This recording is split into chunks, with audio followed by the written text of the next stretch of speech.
Hello, everyone, and welcome once again to Own Your Image, Effortless Style, Branding, and Extraordinary Confidence. We are super excited to be here with you today. I'm Deshante. I'm Kanae. And today we have a very special guest. She is an Amazon best-selling author, a marketing and branding expert, a professional stylist, and a closet coach. Yes. Jenn Mapp wears many, many hats, and we're super excited to have her today giving her expertise. How are you doing, Jenn? I'm great. I wear many hats. I wear many headscarves. I wear many accessories in general. I love accessories. So great intro. So the pressing question for everyone, obviously we're in quarantine. What's quarantine been like for you? What city are you in? Let us know what's going on. I'm in Washington, D.C. Well, right outside of Washington, D.C. in Falls Church, Virginia. And how has quarantine, that's a big question. It's been transformative and we're still transforming. Yes. It's been a real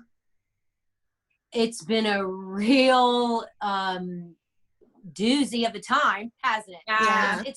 It's really brought attention to needs versus wants, to necessity, to essential business versus not frivolous, but more discretionary business. Yeah. It's been creative on one hand. You can use, you can train creativity through any challenge. So I'll say it's been a creative experience in making sure that your content and your business offerings are relevant right now.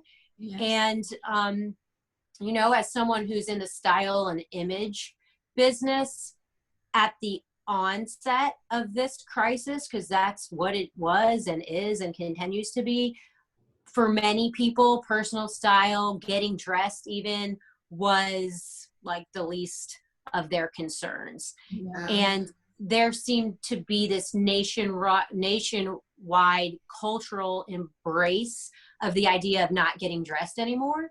So that was something that I felt coming on the onset before this really happened, in the weeks going up to when everyone was officially quarantined. I knew that people were going to be like, we're wearing sweats all the time.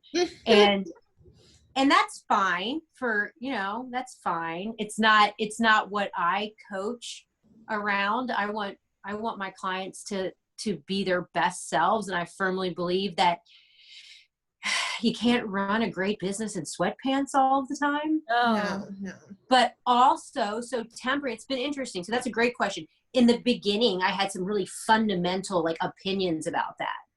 And as the weeks go by and you yourself have these emotional roller coaster response, I realized a few weeks in that taking a stance like that wasn't kind, right? So I've embraced what my community is giving back in terms of where their hearts are right now, where their heads are right now.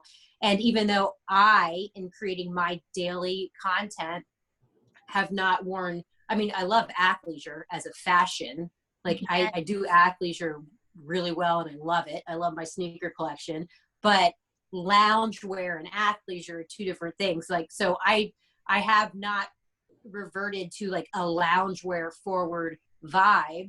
And I have gotten dressed every single day in a way that I feel is appropriate for what I'm doing and for the way that I want to feel. And for establishing routine and consistency with my community. But I really checked myself a week, 2 weeks, 3 weeks in on the tone I was taking with it, because personally I started having, as I'm certain every single one of us have, I started having some real emotional, I was in my feelings, deep in my feelings, deep in my feelings. And just because I can getting dressed, I realized that getting dressed was self-soothing, but that was my self-soothing practice. The practice of getting dressed every day made me feel relevant and made me feel like I was me and not this new me who has a questionable value in the marketplace. That's good. Yeah. And so in processing that, and I am an intuitive, and I claim to be and have great pride in my emotional intelligence, EQ.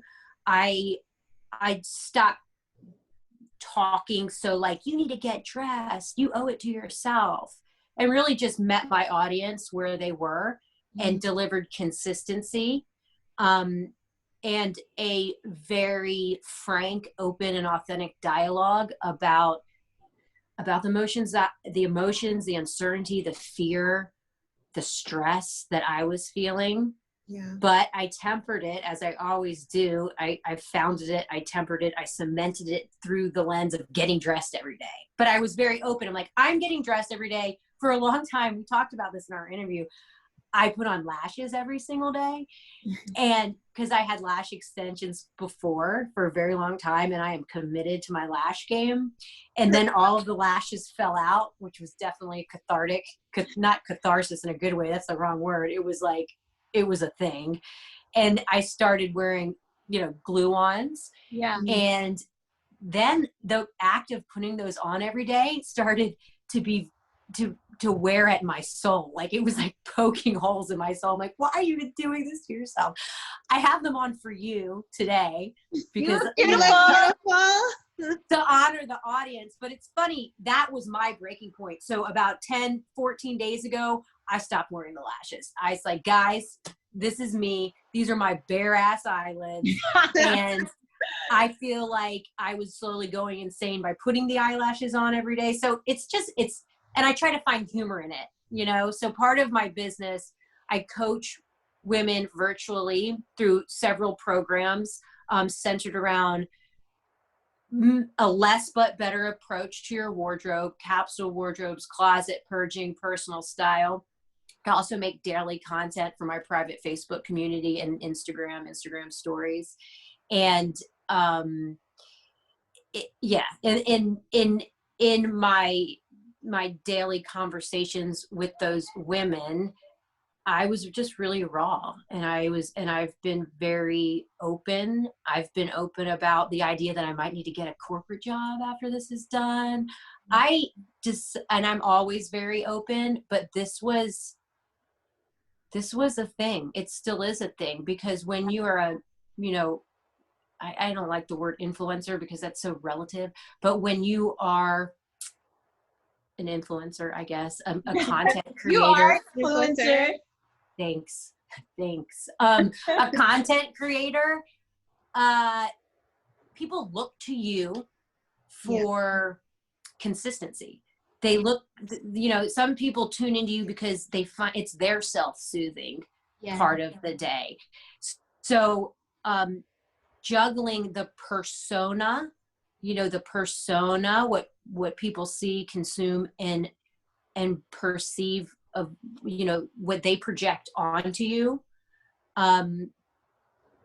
it's interesting. It's interesting. And I didn't want to pretend that I had it all figured out, because I still don't, but I committed to delivering consistent content, and I have, and my audience is grateful.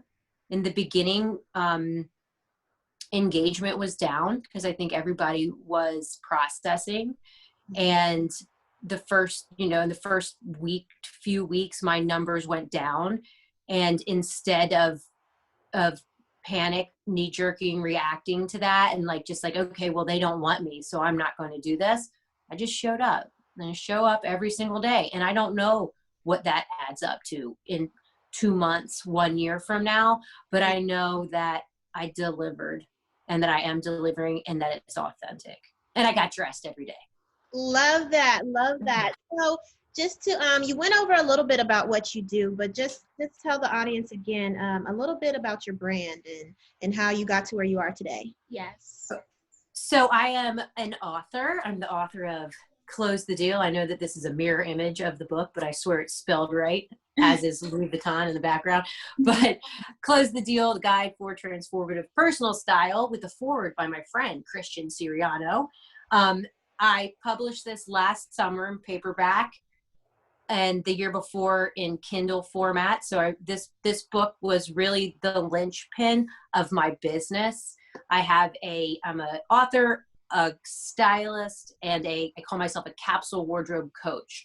So my in-person business, which is dead in the water right now for obvious reasons, includes going into to people's homes, both men and women, assessing their wardrobe and reverse engineering it with a capsule wardrobe, using a capsule wardrobe philosophy. So I don't just go shopping for you for an event. I mean, after we work together, I will, but my initial process is always reconciling your wardrobe. Because for many, many, many reasons, a whole podcast, interview, television show worth of reasons, we maintain wardrobes that do not reflect who we are or what we do or who we stand for. Yeah. Even the most stylish people, even people who have no interest in style at all. Generally speaking, 90% of this country has too many clothes and excess of clothes, and we buy them for all different reasons, because and very hardly ever because we actually need them for something. We buy them because we're bored, because we feel bloated, because we feel sad, because we feel happy, because we got a raise, because we got fired. Because retail therapy is a construct. And ultimately, and I'm not against retail, and I'm not against fashion, but ultimately creates a space in the center of your home that should be an energy center, and instead it's an energy drain. Right? Good. That's really good. So we tackle that first. And then once we ruthlessly edit your wardrobe, we take certain, I have criteria that we really pay close attention to. Lifestyle, literally, what do you do every day?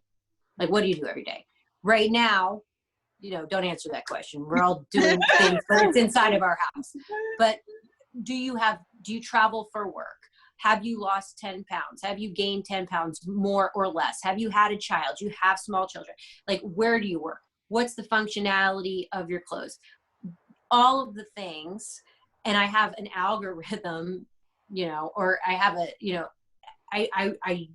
I truncate it, I distill it down to a ratio. Like, if you do this stuff half the time, half your wardrobe should reflect this kind of thing.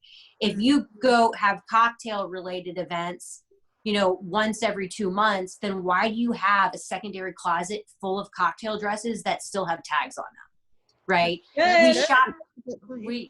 We shop for imaginary lifestyle. So the first thing we do is get very clear on lifestyle. And then we get clear on what your style aspirations are, like what's your style archetype, who inspires you, what look do you want me to help you create? And then we fill in the gaps slowly, mindfully. Beautiful wardrobes, personal style does not happen overnight. It does not happen on one shopping trip. It happens with years and years of collecting less but better items that reflect who you are, where you're going, how you want to be seen, and that fit within, your budget and your life. Yeah. So I am a very, kind of a holistic stylist, in the sense that I bring a lot of spirituality into it. I bring a lot of intuition into it. Like, I can go in your closet and be in your closet and tell you things about yourself. You're like, how did you know that? Like, your clothes told me. You didn't have to tell me. Your clothes told me. So I use that vocabulary when I'm talking to my clients. I'm like, I'm just very intuitive. I don't act like it's something else, right? So I use these feelings that I have about you, and I feel very strongly that I'm guided to the right clients, to clients who are supposed to work with me. Yeah. And I put all that stuff together to change their relationship with shopping and getting dressed. That was a very long answer. No, but that was good. That was really, really good. That was great. So you said a lot there. I just want to ask how, and you spoke a little bit about, bringing spirituality into it and bringing your values into it. So how important are your values when working with clients, and when you built your business, as you built your business and continue to move in it? It's a great question, and it's we are nothing but our values, right? right? We're Yeah. nothing but what we stand for, and our behavior and our speech and our actions either, you know, they either negate from our mission statement or they give it life. So one of my values is, this is hard to say even right now. I am not a fan of disposable fashion, and having spent, and this is wardrobes across price points, whether you make 30 grand or 300 grand or 3 million, every closet I go in is filled with disposable clothes that women and men bought on impulse, that they just, and are essentially trash. They essentially become garbage. I'm not saying they're trashy or they're like, oh, this is Yeah. trash, throw it out. But like, they essentially become garbage to these people because they're like, I don't want this. Yeah. And they're not bad people by any means. Like, it's just, that's the nature of fast disposable fashion. And but I'm also cognizant of, you know, our incomes and our budgets, and where we, you know, how to spend our money the most mindfully. So I definitely coach my clients away from exclusively or impulsively shopping fast fashion. I won't name any names. And now in this environment, I hope it's become very clear what we need and what we don't. We think that we need so many different options in our wardrobes. We have been raised collectively as a culture. I'm I think probably 10 years older than you ladies, maybe even 15 years. But I was raised on, you know, Sex and the City, on Carrie Bradshaw. When I was in high school, when I was in 12th grade, Clueless came out, and Cher had that remote control for her closet. So we were modeled that fashion, that truly stylish women have huge closets. Like, the more you have, the more stylish that you are. And that's how I felt about style for a really long time. And if this situation has taught us anything, essential versus non-essential, right? We still have the right to get dressed and look pretty, but when the lights go out, when there's a pandemic, like, what matters? Do all of these things really matter? Some of them matter because they're emotional, they're beautiful, they're investment, they remind you of something, they're a promise of an event to come, right? But a lot of it is just waste. And if I can teach anybody anything, and myself in the process, is to be less wasteful, especially when it comes to the apparel industry. And God bless the apparel industry, but it's part of the reason that we're here. You know, I won't get on that pulpit because but we get it. Like, we all have too many things that we thought we needed to prove our worth, and we don't. Right. We don't. It's not that we have too many things because we're so, you know, for whatever adjectives you want to put on top of that, it's not because we're bad people that we have too many things, but we mask our insecurities with purchases. And but going back to my value system, I aim to prove to my clients that their worth isn't reflected in how many clothes that they have. And my goal with them is to help curate a signature style, you know, that is a collection of experiences and not just garments that you bought on sale somewhere. Love that. Really, really, really love that. I learned a lot there, especially, you know, like you said, we are in the custom of, I know for sure, I can speak to this, like, I got an event, I'm going to buy something because it's like, oh, I want to get something new. When 9 times out of 10, I definitely have something in our closet or in my closet that we can wear. Yeah. And so can totally relate to that. So you hit on a good point, and this is something that I'm noodling out, and I'm not even sure what the thesis I'm about to make is, but you're in the style industry, right? And you're stylists. So you have access to clothes and racks and garments, right? And as do I have access to my clients' closets, and they're very happy if they don't want a thing to, like, I'll sell their things, but they're very happy, like, oh, if you want that, you can have it. I find the greatest satisfaction of my entire wardrobe in finding something that one of my other clients didn't want, need, or have any use for, and breathing new life into it. Yeah. Right. And so also as a stylist, when you're on set and you've got all these racks, like we just have so much to pick from. Yes. It's almost like a benefits package that comes with it. Yes. It is. But what it does, it's great to have the opportunity to pick from so many things, but what it reinforces is that there's so much out there. Like it's, I mean, what can we find a global platform for the type of swapping that stylists can do? Yeah, Because that's a great idea.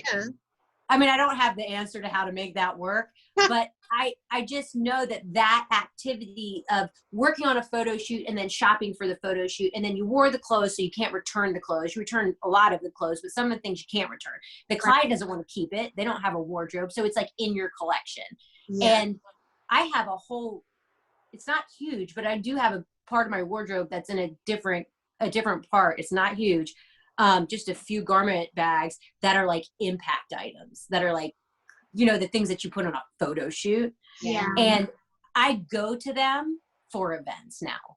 Instead of feeling like I have to go buy a new thing. I try to reinvent those things. And then something that's always so satisfying is when I am doing wardrobe for a photo shoot and the client ends up using all of my own clothes. Brings me no greater satisfaction, because it's just this curated, even now those clothes are living on in whatever it is that we're doing with this photo shoot for the client. But it just reflects back to me that there's value in the sharing. There's value in the sharing. And when I grew up and I used to look at fashion magazines and like pour over the details, who made that, the thing that just makes me so excited is when I would see jewelry, models own, like accessories, models own. I'm like, oh, I want to have the kind of wardrobe where I go to a photo shoot, instead of using the stuff on the racks, they want to use my stuff. Yeah. So I don't know where I was drilling down with that, except that I know, and I'm sure that it being in the industry, there are enough clothes on this planet for all of us to dress ourselves for the rest of our lives without buying new things. Yes. So just speaking of mass consumption and us just buying and buying being connected to our emotions and just going to fast fashion type of stores and sales, what advice would you give for people to build their collections not based upon mass consumption? Like, how do you get your clients to that point? Well, so this is something that I say all the time. Your investment comes in many forms. It's not just money. So if you invest in the time, energy, and really the time and energy that it takes to find the right thing, it might be from Zara. But instead of buying 100 almost right things, you didn't invest the dollar, but you invested the time to try on all the things, to return all the things that didn't work, to really commit to mindful acquisition, right? And my favorite store right now is Zara, so I'm kind of conflicted in this, right? If you can find it from Zara, then that's your thing. Yeah. However, when we go into stores like this, we are inclined to buy all of the things. Yes. And I can give you an example. I ordered this Mara Hoffman top.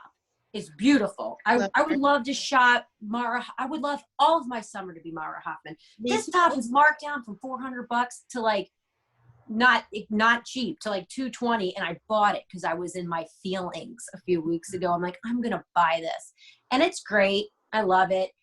I get on the Zara website and put all this stuff in my cart, which I didn't buy, and it all adds up to the cost of that one top. Like, that's not lost on me, right? Yeah. Right. So I get it. There's a balance there, but we can't measure volume. Like, just because we can get so many things for the same price as that top, it doesn't mean we need all of those things. Right. We just need that one thing. And if I can get you very clear on what you need first, and get what you need, I'll tell you what you need. All of you need better neutral staples. You need 10 neutral staples. I have a whole formula for this. You need better jeans. You need better bottoms. You need better underwear and bras. You need a foundational wardrobe first and foremost, and then we'll talk about the fun stuff, the colors, the prints, the da-da-da, right? So I want to empower my clients with knowing what it is they need, instead of just buying because we're in our feelings, buying because we have something coming up. If you can get that foundational wardrobe solid, then when something happens, when you have an event, when you have something that comes up out of the blue, the foundation's there. So you're like, I've got this, I have all of this, I just need something to bring it to life. And then you're less likely to go shopping for all these different options because you're on a deadline, it's tomorrow night, and da-da-da-da. You know what you're looking for, and you can bring it to life with like some great earrings or a great new fabulous pair of shoes to go with that amazing dress that's versatile and pretty much matches everything and looks great on your body. You know what I mean? Yeah. I hope that answered your question. Yeah. Yes, it did. So just to tie it all in, and how does confidence play a part in dressing and in what you wear and in your life and who you are and where you've built your business?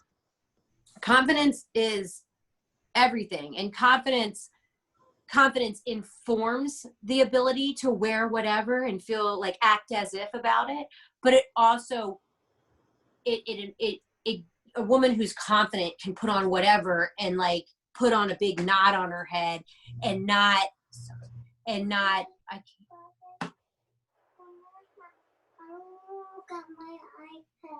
okay, I'll be with you in 1 second. So, but then again, great style gives you confidence. So I'm going to go back to the neutral staples. The most obvious indicator of a woman not feeling confident in her clothes is fit. If you have pants on that you feel like you need to look in every mirror to almost validate how bad you feel in those pants, you know what I'm talking about. You put on an outfit and you don't like it, you're like constantly looking at yourself, reflections, like pulling at it, tugging at it. I want all of those garments out of your life immediately. I want to concentrate. I just spent a 12-week coaching program with a woman drilling down to 3 pairs of pants. Because I feel that strongly that if you can get your bottom half sorted, like, and bottom, if you have just a few go-to elements that when you pull them on, you're like, yes, the rest is just icing, right? So confidence, clothes give you confidence, obviously, but it's not as complicated as it feels like it is. Like, how can I wear this dress and feel confident? It's about fit. It's about owning your body, because it's about your body, right? Owning your body and then dressing for it, and stop trying to shove yourself into a framework, into an ideal, into a template that's not your own, right? Really good. Yeah. So, you've talked about confidence, and you've talked about, your brand and how far you've come. So how did you get to this point? How did you become so confident to go into other women's and men's closets and coach them into this? Was there a point where you had to dig in deep and find that confidence yourself? And if so, how? I've always pretended to be confident, and then I became confident. Like, I am a true fake it till you make it situation. I've always been the type of kid, thinking back to when I was little, when I was in high school that really irked her coaches, her teachers, her bosses, because I'm like always trying to get attention and do it my own way and be funny. And in the, you know, as a young person, that was compensating for probably some drama at home with my parents. And I put on this kind of persona of being over the top, and I don't care what people say or care what people think. And then slowly I grew into that really being true, because I started, I started owning up to my responsibilities. Like in college, I just wanted to party. And the first few jobs I had, I was just like late to work. But I got a few successes under my belt. And it's just success is such an arbitrary word. Like once I was proving to myself that, oh, you know what? I am a responsible person. I do care about my work. I do care about what I owe to my employers and to my friends. And that persona of being the badass started to become crystallized by actually living up to my responsibilities. This is like early 20s situation.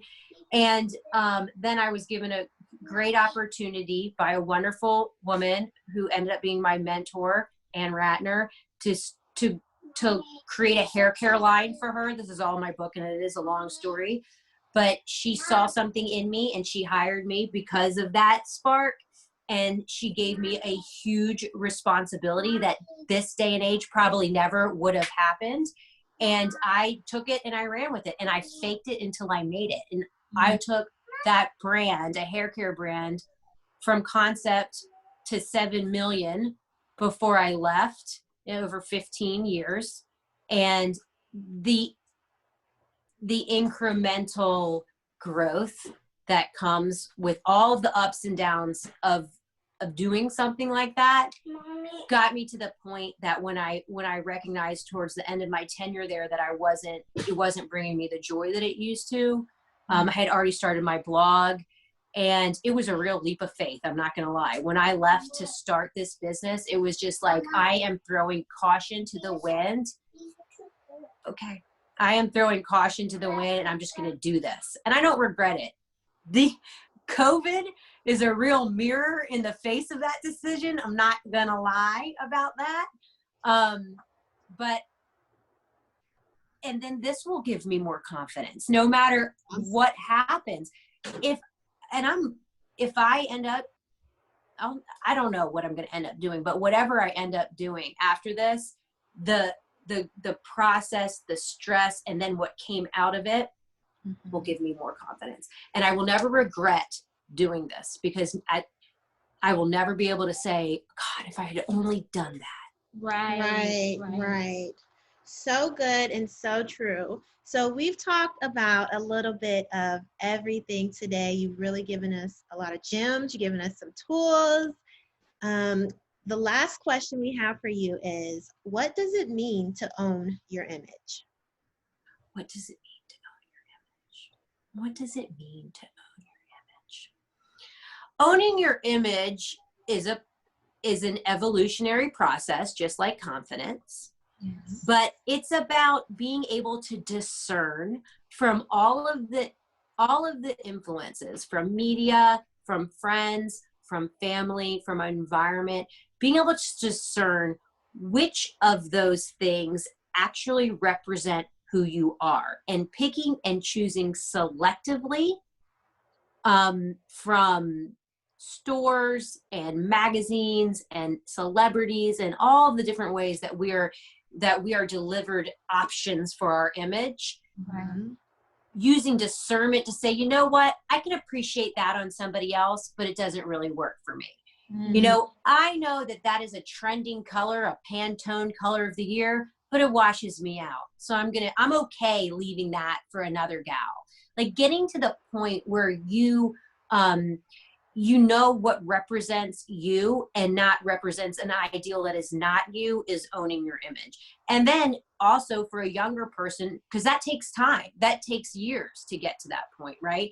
But then as a younger person, also, if you were in the state the phase of life where you're just experimenting and you're figuring out what works and what doesn't, embrace that and don't mirror yourself against Instagram. So owning your image is, you know, if you make a fashion mistake, whatever, okay, now we know not to do that again. But not judging. I know it's so easy to say judging yourself, but not like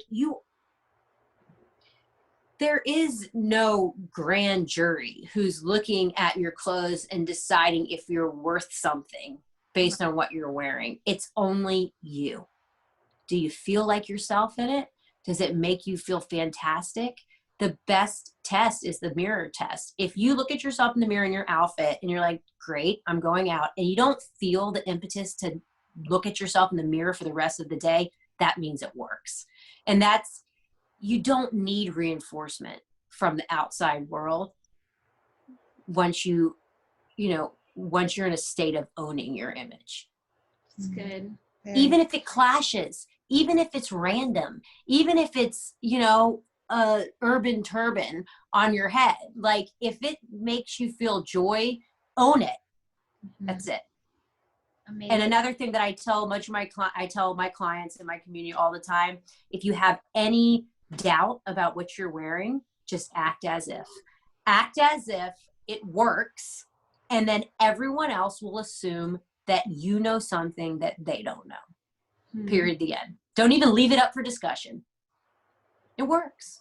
Really good. It works. Yeah. So I know that you have a special gift for the audience. Can you tell us about that? I do. I have a PDF version of my book. Okay. It's a downloaded version of my book. It doesn't have the pretty cover that this one does. And if you like to hold things in your hand, you can get this on Amazon. But for your audience, I've given you a PDF version that you can read on your phone. Amazing. And it's a great read. It's it's not too long. According to the back of this, it says it's a 79-minute read, and it has great reviews on Amazon. I'm really proud of it, and I think that your audience will get something from it. And it was my pleasure to offer it to you. Amazing. Thank you. You guys go ahead and download that right now. Do it. Okay, so we have talked about everything. Where can our audience find you? Tiny Closet, Tons of Style on Instagram, tinyclosettonsofstyle.com.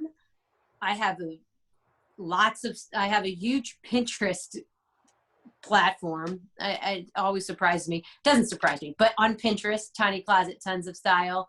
And I have a Facebook community. It's a private community. You can search Tiny Closet, Tons of Style, and it will come up, and you can request to join, and we'd love to have you. Amazing. Okay, thank you so much, Jen. It was great speaking with you. It was my pleasure. And we'll talk to you soon. Bye. Okay.